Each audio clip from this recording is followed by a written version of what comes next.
आज दिनांक 1 अप्रैल 2023 को अखिल भारतीय कांग्रेस कमेटी के आह्वान पर ब्लॉक कांग्रेस कमेटी रामपुर द्वारा अडानी मुद्दे को लेकर मोदी सरकार से 5 सूत्री प्रश्न का जवाब पाने और इस मुद्दे पर जनता को मोदी और अडानी के रिश्ते, फर्जी से सेल कंपनी द्वारा 20,000 करोड़ का लाभ पाने, कर्मचारी के भविष्य निधि का पैसा अडानी के शेयर में लगाने सहित कई मुद्दे पर जिला कांग्रेस प्रतिनिधि के रूप में कुंवर शिव बहादुर सिंह और ब्लॉक कांग्रेस अध्यक्ष रामपुर संजय माली द्वारा पत्रकार से प्रेस वार्ता की और महामहिम राष्ट्रपति महोदय को खंड विकास अधिकारी के माध्यम से ज्ञापन सौंपा। इस अवसर पर मनोज दुबे, कमलेश यादव, सचिन दुबे सहित अन्य कांग्रेस जन उपस्थित रहे। जो राष्ट्रीय अध्यक्ष हैं उन्होंने एक आह्वान किया है, जो हमारे आदरणीय राहुल जी लोकसभा में मोदी जी से सवाल किए थे जी कि अडानी जी और आपके क्या रिश्ते हैं। पहला सवाल उनका था। दूसरा सवाल उनका था कि मॉरिशस से 20,000 करोड़ जो आया है ये किसके पैसे हैं, जिसका जवाब माननीय प्रधानमंत्री जी ने नहीं दिया। और विदेशों में आपके साथ अडानी जी ने कितनी बार यात्रा किया। और इनको चौथा सवाल हमारा है, विदेशों में आपके द्वारा इनको किन किन स्थानों पर ठेका दिलाया गया। इसी प्रकार से पूरे हमारे माननीय आदरणीय राहुल गांधी जी लोकसभा में जितने सवाल किए मौजूदा भारत सरकार के प्रधानमंत्री नरेंद्र मोदी जी से, इन्होंने किसी प्रश्न का उत्तर देना मुनासिब नहीं समझा। इस बात का पूरे देश के कांग्रेस के कार्यकर्ताओं को बेहद दुख है। और आनन फानन में एक फर्जी मुकदमे में उनको 2 साल की सजा का जो है मामला कर्नाटक का था और मुकदमा गुजरात में उन्होंने चलवाया। और आनंद फानन में 1 तारीख पड़ी और दूसरे तारीख को फैसला आ गया कि राहुल गांधी को 2 वर्ष की सजा सुनाई जाती है।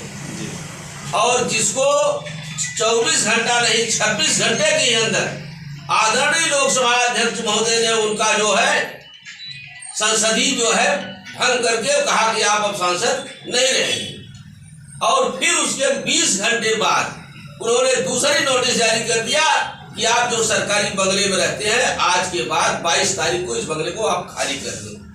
हमारे आदरणीय राहुल गांधी जी ने कहा, मैं न झुका हूं न झुकूंगा। कांग्रेस कभी झुकना सीखा नहीं है। देश की आजादी के लिए कांग्रेसियों ने अपना बलिदान दिया है और राहुल गांधी के इस देश के सबसे ज्यादा बलिदानी परिवार है। आदरणीय राहुल जी की दादी स्वर्गीय श्रीमती इंदिरा गांधी जी का, उन्होंने अपने खून से हिंदुस्तान की धरती को सींचा। उनके पिता राजीव गांधी जी इस देश को टेक्निकल के मामले में, कंप्यूटर के मामले में इस हिंदुस्तान को बहुत बड़ा कुछ दिया। वो भी अपने खून से हिंदुस्तान के एक बूंद से, एक बूंद के कतरे से हिंदुस्तान को विकास के मार्ग पर ले गए। लेकिन मौजूदा सरकार के प्रधानमंत्री कहते हैं झूठ बोलो, खूब बोलो, जितना चाहो उतना बोलो। सारे देश में इस समय झूठ की सरकार चल रही है। लोगों को कहा कि मैं 15 लाख दूंगा, एक भी पैसा किसी गरीब के खाते में नहीं आया। तमाम खाता इन्होंने खुलवा दिया। फिर इन्होंने कहा कि मैं 2 करोड़ नौकरियां दूंगा, लेकिन किसी के खाते में नौकरी नहीं आई। और उन्हीं के सरकार के मंत्री स्मृति ईरानी जी हैं, जिन्होंने अमेठी में चुनाव लड़ते समय कहा कि मैं 13 रुपए किलो चीनी दूंगी अमेठी की जनता को। लेकिन उनका पता नहीं कहाँ है। 410 रुपए का सिलेंडर मनमोहन सिंह की सरकार में, कांग्रेस की सरकार में जनता को मिल रहा था, जो आज 1170 रुपए में मिल रहा है। इसी बातों के साथ मैं अपनी बात को आप लोगों से कहूंगा, पूर्ण तरीके से आप उठाइए। और देश की जनता को, नौजवानों को रोजगार नहीं है, भूखी जनता मर रही है, गरीबों के लिए कोई कार्य नहीं है। और नरेगा का कार्य जो 100 दिन की गारंटी लिया था कांग्रेस पार्टी मनमोहन सिंह सरकार, ये सरकार उसमें मात्र महीने में, साल में 27 दिन का कार्य जो है ग्राम सभाओं में कराने का बजट दिया है। और ऐसी मूलभूत चीजें, संवैधानिक संस्थाएं, अडानी को आकाश पाताल और धरती तीनों लोक का जो भी विकास था हिंदुस्तान का, मोदी जी ने अडानी को दे दिया।